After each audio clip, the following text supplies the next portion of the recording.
할렐루야.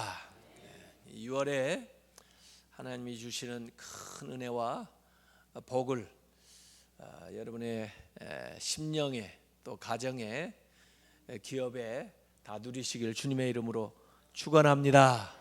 축복합니다. 사실 오늘 아침 식사는 박춘환 장로님 가정에서 손주를 얻게 돼서 감사하는 마음으로 여러분들에게 대접하는 것입니다. 아침에 또 식사하시고 가시기 바라고요. 그 역사관이 어떤 그 관점을 가지고 있느냐에 따라서 역사를 보는 것들이 좀 다르는데요. 대개 그 다른 종교들 보면 그 운명론이 많아요. 그리고 윤회설 불교 같은 데는 또 저기 힌두교 같은 데는 윤회된다는 것은 이렇게 순환되는 거, 돌고 돈다는 거죠. 그래서 이 세상에 어떻게 살았느냐에 따라서 그 다음 세상에는 또 다른 것으로 환생을 한다. 이래가지고 다음에 태어날 때는 더 좋은 걸로 태어나기 위해서 뭐 어떻게 한다. 인간으로 태어나는 것은 지난 세상에서 업적을 많이 쌓았기 때문에 이렇게 인간으로 태어난 것이다. 뭐 이런 순환되는 그 역사관을 가지고 있는 그런 종교 이런 것들이 많아요. 근데 기독교의 역사관은 순환되는 것이 아니고 흘러가는 것입니다. 어떻게 보면 이 직선이라고 볼 수가 있죠. 이렇게 원으로 이렇게 돌고 도는 게 아니고 쭉 나아가는 겁니다. 그래서 시작점이 있는가 하면 지향점이 있는 거죠. 그래서 하나님께서 태초에 세상을 만드셨고 그게 시작점이고 그 다음에 쭉 흘러가는 거예요. 그래서 오늘 요한계시록의 마지막 장 마지막 절에 보면은 이 역사가 이렇게 열려 있는 결말로 여기 성경에는 이제 기록되어 있어요. 내가 다시 속히 오리라 이러니까 이 말씀을 증언하시고 또 이 말씀을 전해주신 예수님께서 내가 다시 속히 오리라 이렇게 말씀하시니까 성도들이 아멘 그렇게 화답하는 거예요. 주 예수여 어서 오시옵소서. 이렇게 얘기하는 것으로 요한계시록이 마무리가 됩니다. 근데 아직 오시지 않았잖아요.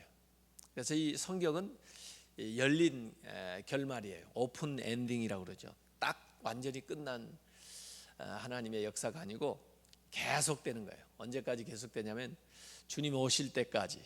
그래서 이 역사는 주님이 오심으로써 마무리가 됩니다. 그래서 기독교의 역사는 분명히 지향점이 있어요. 그 지향점을 향해서 계속 가고 있는 겁니다. 그 지향점, 목표점이 뭐냐면 예수 그리스도가 다시 재림하시는 거. 그걸 권해야 하는 거예요. 근데 우리가 지금까지 산 세월이 참 좋고 귀하겠죠. 사람마다 언제가 제일 좋았습니까? 그러면 난 학교 다닐 때가 좋았어요. 그런 사람도 있고 어떤 사람은 결혼 처음 했을 때가 좋다고 그런 사람이 있고 또 40대가 좋았다는 사람이 있고 그런데 김영석 교수인가 그분 90세인지 95세쯤 됐는지 하여간 우리 교회 와서도 늘푸른 대학에 강의도 하고 그러셨는데 그분이 어디에서 이 얘기를 하는 걸 보니까 자기가 그 90세 이렇게 이상 살으셨으면 뭐 많이 사셨잖아요. 그 90세까지 살았다면은 그 안에는 10대도 있었고 20대도 있었고 50대도 있었고 60대도 있었고 70세도 있었을 거 아니에요. 언제가 제일 인생에서 좋은 것 같습니까? 그랬더니 자기가 관찰한 바로 보면 인생 65세에서 75세 때가 제일 좋았던 것 같답니다. 그러니까 아직 그 나이가 안 되신 분들은 희망을 가지십시오. 그때가 제일 좋은 때랍니다. 왜 좋은 때인지 뭐 여러 가지 설명이 있습니다만은 어쨌든 뭐 열심히 뭐 일하고 또 책임져야 되는 그 때를 조금 지나고 조금 여유롭게 그러면서 세상도 이렇게 돌아보면서 물론 이제 좀 건강해야 되겠죠. 그 나이에. 그러면은 그 나이가 좋다 그런 얘기를 해서 좀 기대가 생깁니다. 저 같아도. 아직 그 나이가 안 됐으니까.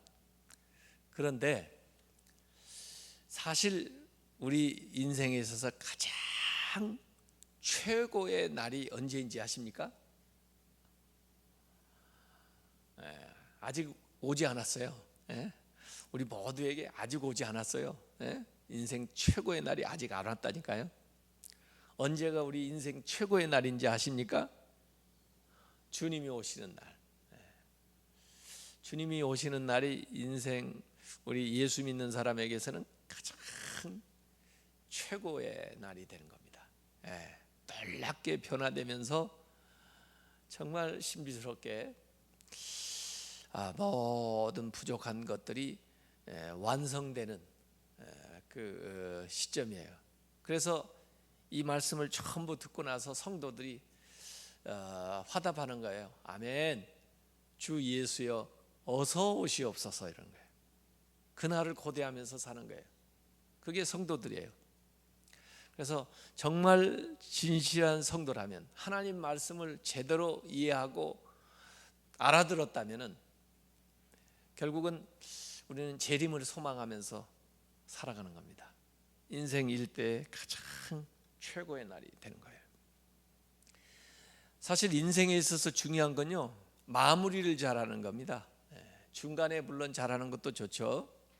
근데 혹시 중간에 조금 실수하고 잘못하고 어렵고 고통스러웠다 할지라도 마무리를 잘해야지.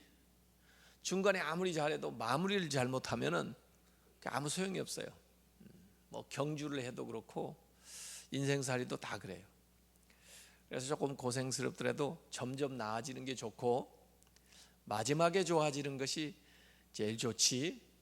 마지막에 가서 그르쳐버리면 앞에 잘한 것들이 다 소용이 없어요. 근데 마지막을 잘하면 앞에 좀 힘들고 고생한 것도 좋은 추억이 돼요. 요셉 같은 경우를 생각을 해보세요. 요셉이 얼마나 고생 많이 했어요. 얼마나 원통한 일, 억울한 일 많이 당했어요. 왜 인생이 이러냐, 인생은 불공평해, 뭐 그렇게 얘기할 수 있는 게 얼마나 많아요. 사람들은 왜 이렇게 무정하냐. 그런데 그가 마지막에 어때요? 총리 대신이 되잖아요. 그러고 나니까 이전에 당했던 모든 일이 하나님의 섭리로 생각이 드는 거예요. 그게 다 좋은 추억이 되는 거예요. 그래서 마지막을 잘 만들면 앞에 일들을 좋게 다시 해석하게 만드는데, 우리 예수 믿는 사람들은 마지막이 좋게 돼 있습니다. 그건 아예 보장이 돼 있어요, 성경에. 인생 최고의 고점에 찍히기 때문에 우리가 과거에 지금까지 살면서, 아니 죽을 때까지 우리가 참 어떤 때 원통하고 힘들고 어려운 상태를 겪었다 할지라도, 심지어 순교한 사람들조차도 우리 크리스찬들은 주님이 오시는 그날이 인생 최고의 날이 되기 때문에 모든 지난 것들이 아름답게 놀랍게 변화될 줄로 믿으시기 바랍니다. 이 세상에서는요, 온전한 걸 경험할 수가 없어요. 천국이 없으면 안 돼요. 지옥이 없으면 안 된다고요. 이 세상에서 사는 것만 전부라고 하면요, 너무 억울한 사람 많을 거예요. 너무 불공평하다고 얘기하는 사람 많을 거예요. 하나님 만든 세상이 그럴 수가 없을 거예요. 이 세상에서는 우리가 불공평한 거, 또 불완전한 것을 이렇게 늘 경험하고 삽니다. 그래서 열심히 노력했는데도 제대로 대가를 못 받고, 또 정말 착하게 살았는데도 어려움을 당하고 그런 경우가 많아요. 세상은 불공평하니까. 그러나 주님이 오시면은 그 모든 것에 대한 결론을 지게 될 것입니다. 그래서 완전한 완벽한 그런 나라가 우리에게 오는 거죠. 그래서 이 성경은 약속으로 이렇게 끝내고 있어요. 약속을 했으니까 약속이 성취돼야 될 거 아니에요. 그래서 성취를 바라보면서 믿음으로 또 소망하면서 그렇게 우리가 살아가는 거죠. 성경에도 예수님에 대해서 말씀할 때 예수님의 초림, 처음 오시는 거, 탄생하셔가지고 그 다음에 십자가에서 우리의 죄를 대속하시고 죽으시고 하실 일에 대해서 예수님의 그 초림에 대해서 많이 예언했고, 그런데 그 초림보다 더 많은 예언은 구약에도 그렇고 예수님의 재림에 대해서 얘기했습니다. 그런데 구약에 주로 이 초림과 재림이 같이 섞여 있다 보니까 사람들이 혼돈을 했어요. 예수님의 그 처음 오시는 것을 마치 재림에 주로 오시는 것처럼 이렇게 초림은 어떻게 오시냐면 구원하시기 위해서 오시는 거고, 재림은 심판해 주러 오시는 거거든요. 근데 거기에 이제 좀 잘 주의해서 말씀을 보고 또 경험을 해야 되기 때문에 예수님 처음 오셨을 때도 이 재림에 주로 생각을 하고 아닌가 보다 이렇게 생각하는 사람도 있었고 그랬어요. 사실 구약에 예수님의 그 오시는 것에 대한 예언이 초림보다 재림에 대한 이야기가 더 많아요. 예언이요. 그래서 성경에 보면은 초림에 대한 예언보다 재림에 대한 예언이 훨씬 더 많습니다. 그래서 혼돈할 수가 있었지만은 이미 이제 초림은 이루어졌잖아요. 예수님 오셔서 탄생하시고 또 말씀 전하시고 공생에 사시고 십자가에 못 박혀 돌아가시고 부활하시고 승천하시고, 이 초림에 있을 일들은 이미 다 우리는 이제 성경에서 봤잖아요. 신약 성경에 전부. 이제 뭘만 남았어요?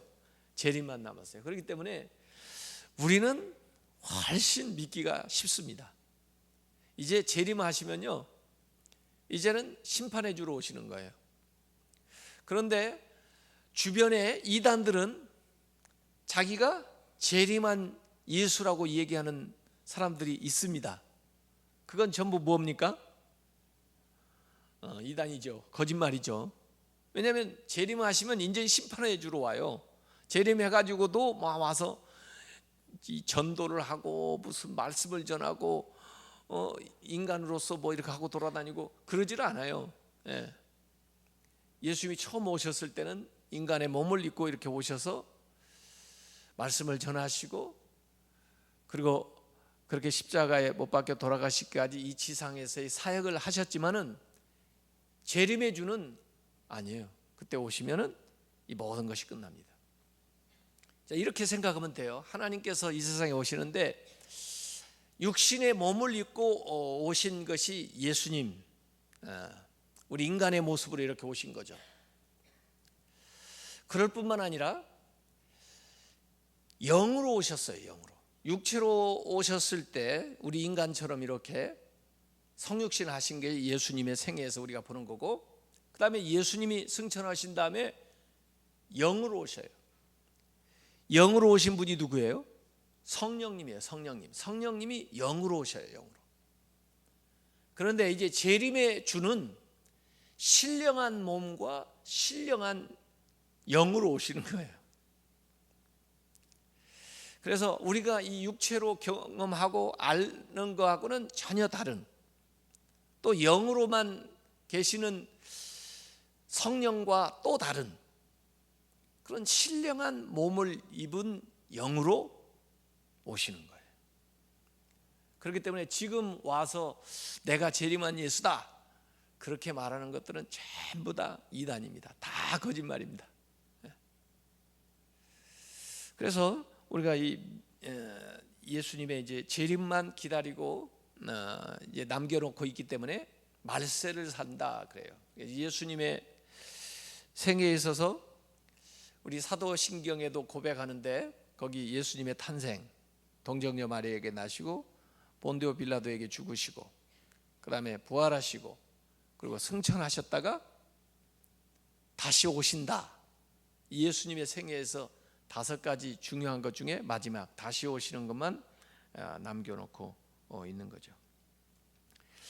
우리가 예수 믿게 되면은 하나님 나라 백성이 되고 하나님 나라가 우리에게 들어온다고 그러죠.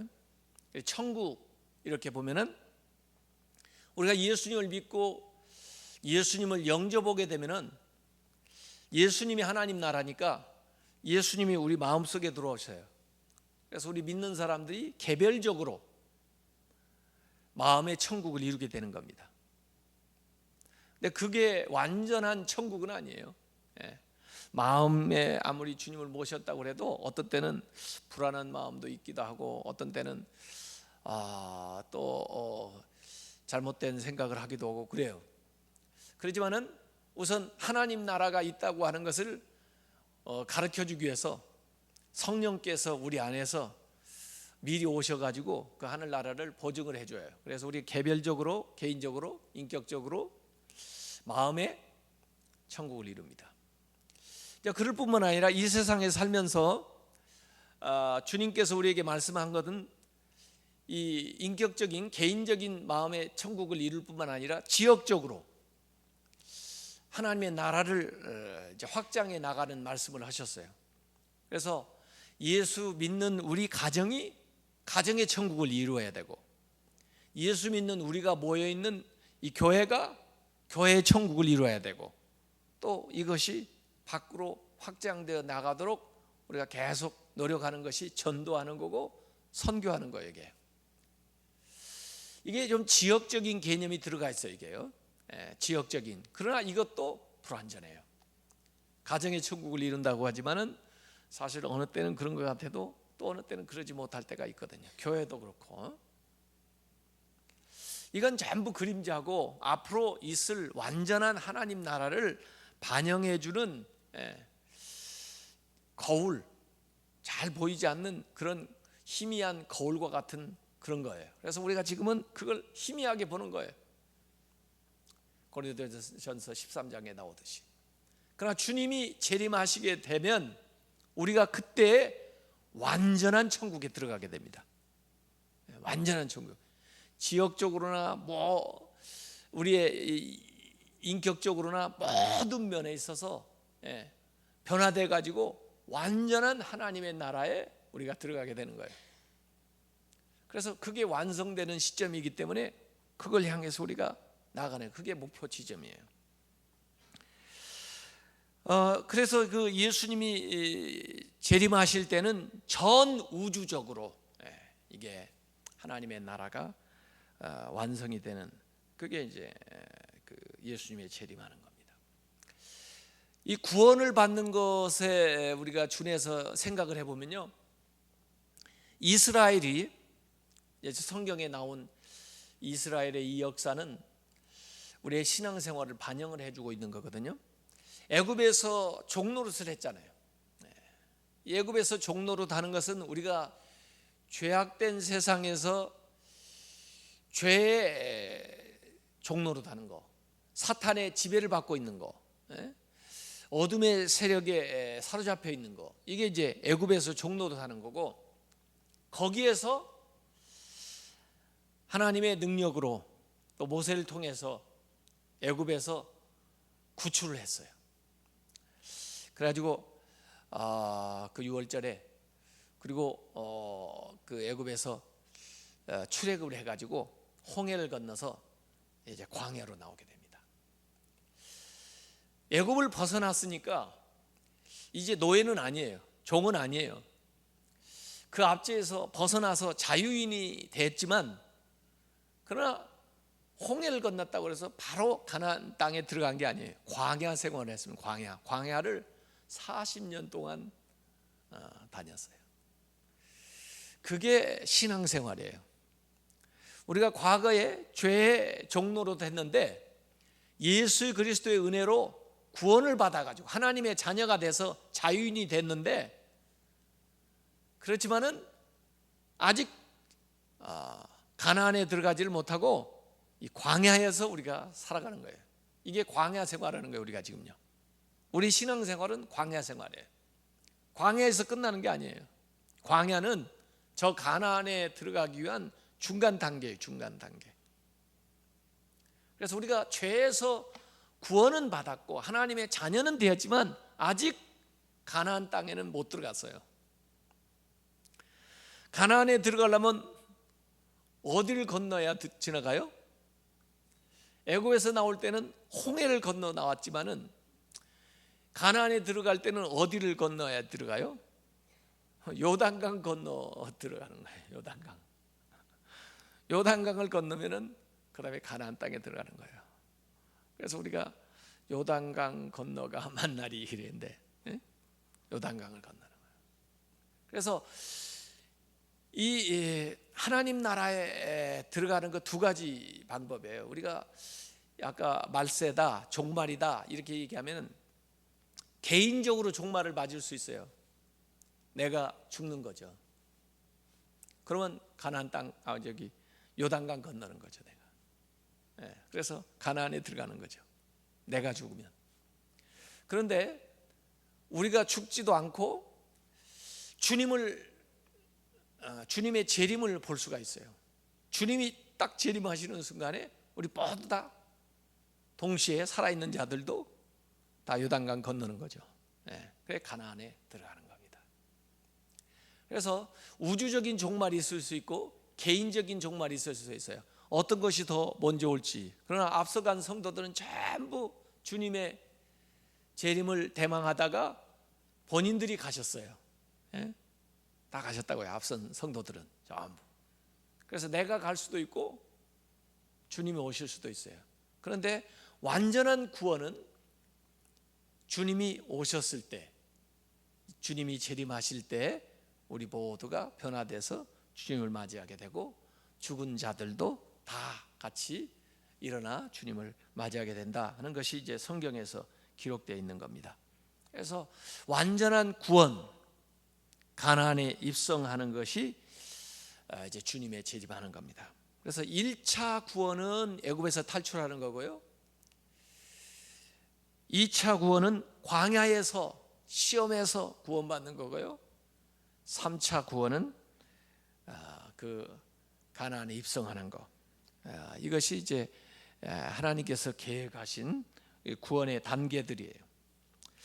그 재림의 시기가 언제인가 너무 알고 싶을 거 아니에요. 근데 그 시기와 때는 하나님의 권한에 있다. 그러니까 하나님께서 그 시기와 때를 결정을 하신다는 거예요. 그러니까 우리는 거기에 대해서 알 필요도 없고 알라고 하지도 말아라 이거예요. 근데 그걸 자꾸 관측해서 알려주는 사람들 있죠? 그거 다 이단입니다. 이 말세에 대한 건 우리가 모르는 게 많기 때문에 여러 가지 이상한 걸 가지고 와서 얘기를 하는 자들이 있어요. 근데 그걸 잘 들어보라고요. 자기가 재림한 예수라고 얘기하면 다 이단이라고요. 그 다음에 자기가 어느 때와 장소를 알고 있다고 하면 그게 다 이단입니다. 그래서 그 시간과 때를 알려고 하지 마라. 왜 그랬을까? 우리의 유익을 위해서 그래요. 그래야 우리가 현재 주어진 일들을 최선을 다하면서 살아가지. 그러지 않으면 어디 가서 그것만 내다보면서 시간만 재면서 그냥 무의도식으면서 살지 모른다고요. 그러니까 우리를 위해서 안 알려주는 거예요. 뭐 우리에게 유익이 될 것 같으면 왜 안 알려주시겠어요?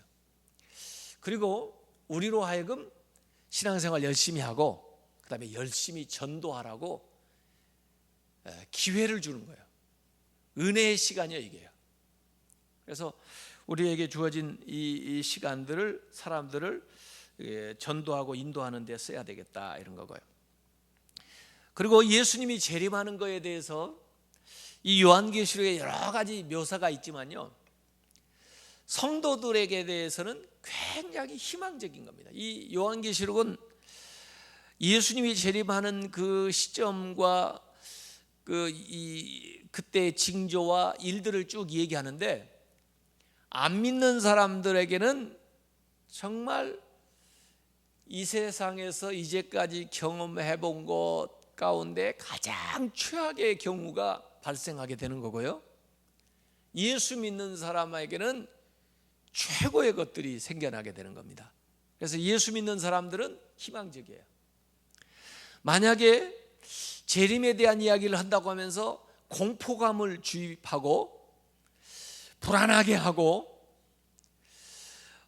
그다음에 뭔가 예수 믿는 사람들조차도 의심하게 만드는 그런 말을 하는 사람들이 있다면 그것도 이단입니다.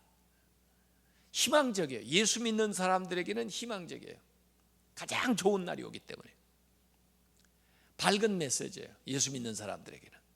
예수 안 믿는 사람들에게는 어둠의 날이죠.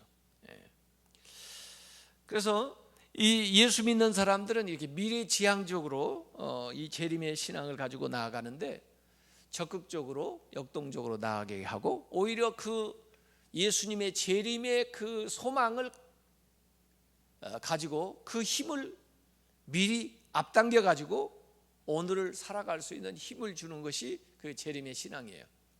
그래서 이 재림의 신앙을 가지면은 오늘 불공정한 세상, 또 어렵고 힘든 세상을 이겨낼 수 있는 소망과 힘이 생기게 되는 것이지, 불안하다,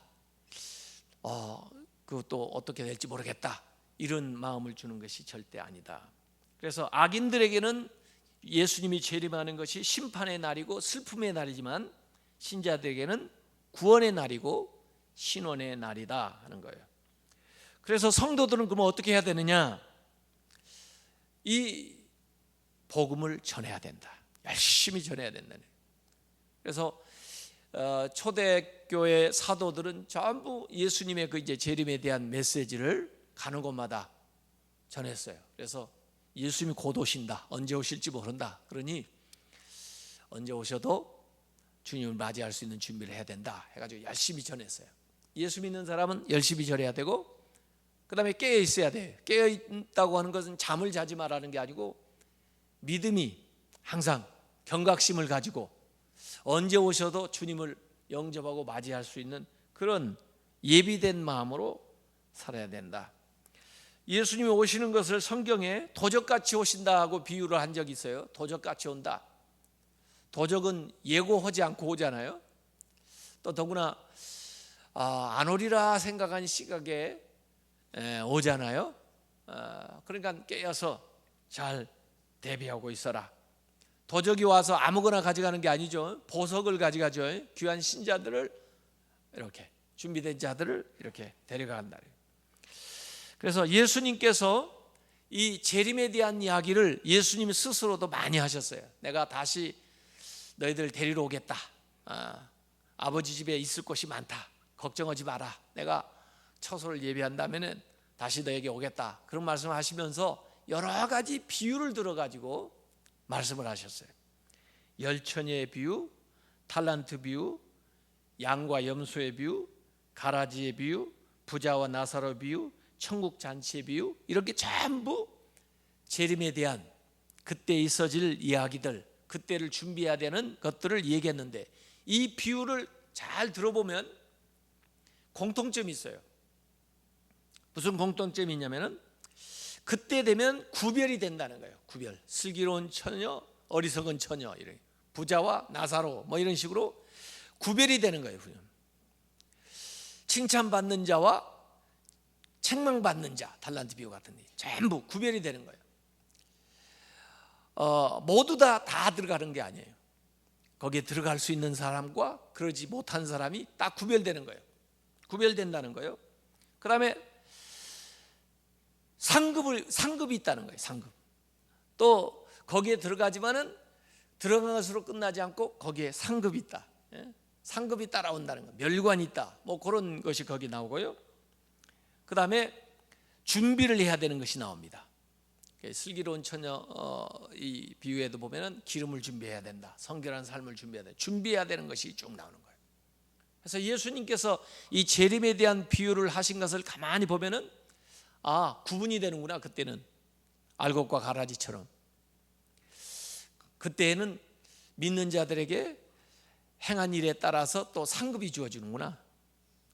그리고 그것은 준비하는 자들에게 찾아오는 것이구나. 이걸 예수님께서 이 비유를 통해서 여러 가지 조금 다른 특징이 있긴 하지만 공통적으로 가르쳐주고 있는 거예요.